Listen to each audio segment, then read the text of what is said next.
Proyekto Helmo.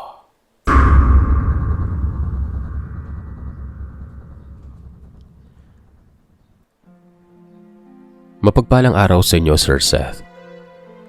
Gusto ko lamang pong ibahagi ang karanasan ko sa isang sigbin. Isa ako sa laging nakikinig ng mga kwentong binabasa mo. At ito na po ang libangan ko habang ako ay nagtatrabaho. Naengganyo ako na magpadala ng karanasan ko nung buntis pa ako. Tawagin mo na lamang po ako na Nicole. Totoong palayo ko po yan, Sir Seth. Tubong North Cotabato, sa Mindanao. Pero kasalukuyan ay nandito ako sa ibang bansa.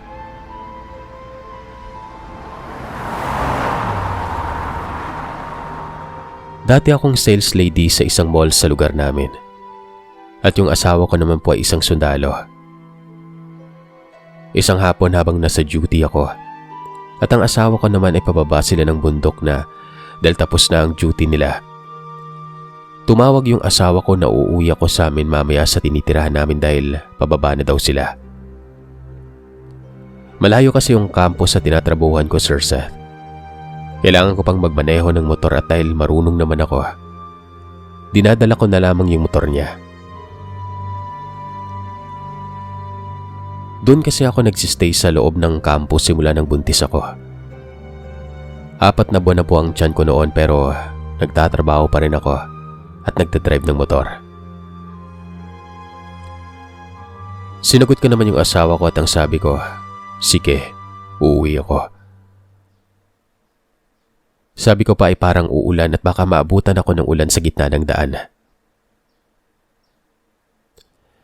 Ang sabi naman niya, kung maabutan umano ako ng ulan ay bumili na lamang ako ng raincoat. Pagka-uwi ko sa trabaho, dumiretso ako habang nagmamaneho. At yun nga, naabutan ako ng ulan. Malayo pa ako noon.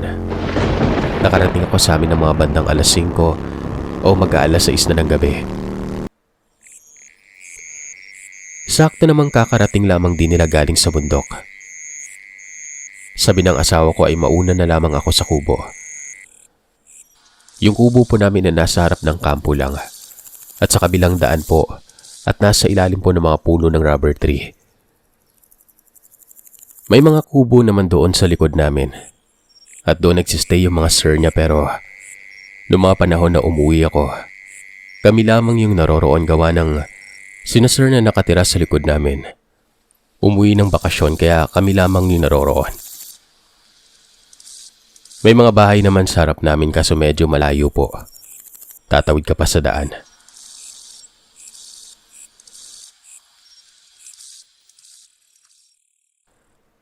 Habang mahimbing na ang tulog namin, bigla ako nagising ng mga 1:00 ng madaling araw. Ginising ko yung asawa ko para samahan niya ako kasi nasa labas po yung banyo.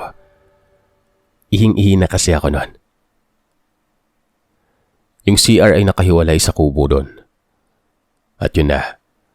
Natapos na ako at pumasok na kami sa loob. Pagkahiga namin, may narinig kami na may kumakatok.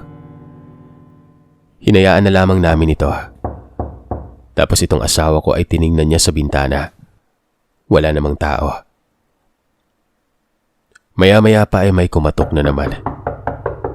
Doon na nilabas ng asawa ko ang 45 baril niya. At tinanong niya kung, sino yan? Huwag kang magbiro dyan Tapos nun, tuloy-tuloy na yung pagkatok lalong-lalo na sa gilid ng kubo namin. Maya-maya, kumatok na naman. Pero nasa taas na ng bubungan. Pagkarinig namin ng katok sa may bubungan ay biglang sumakit yung tiyan ko. Napaiyak na lamang ako nang may nakita ako sa may bintana na merong nakatingin sa amin. Yumakap ako sa asawa ko. Sabi niya, magdasal umano ako at huwag aalis sa likuran niya. Nakaupo lamang kami sa kama noon. Hindi siya umalis sa tabi ko. Sabi ko, iba na to. Tumawag siya sa kasamahan niya. Walang sumasagot. Sa totoo lamang, Sir Sat, ay hindi ako naniniwala sa mga aswang-aswang. Yung asawa ko, oo.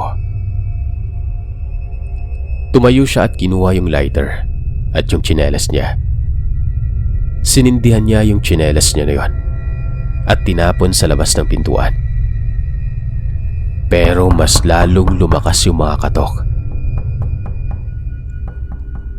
Habang nagdadasal siya, nagtapon siya ng asin sa loob ng kubo namin. Lumabas siya na daladala ang asin at sinaboy niya sa may bubungan.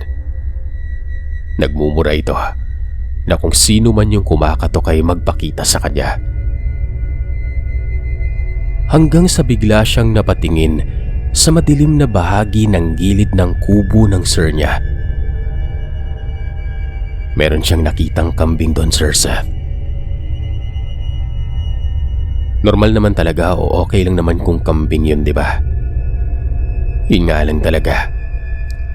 Yung kambing na yun, baliktad yung ulo. As in, parang inikot ang ulo nito sa katawan niya. Nagulat ang asawa ko at tinapunan niya ito ng asin. Pumasok ito ng kubo gawa ng umiiyak na ako. Pagkapasok naman niya ay tumawag naman siya sa may-ari ng tinitira namin. Gumising si Uncle.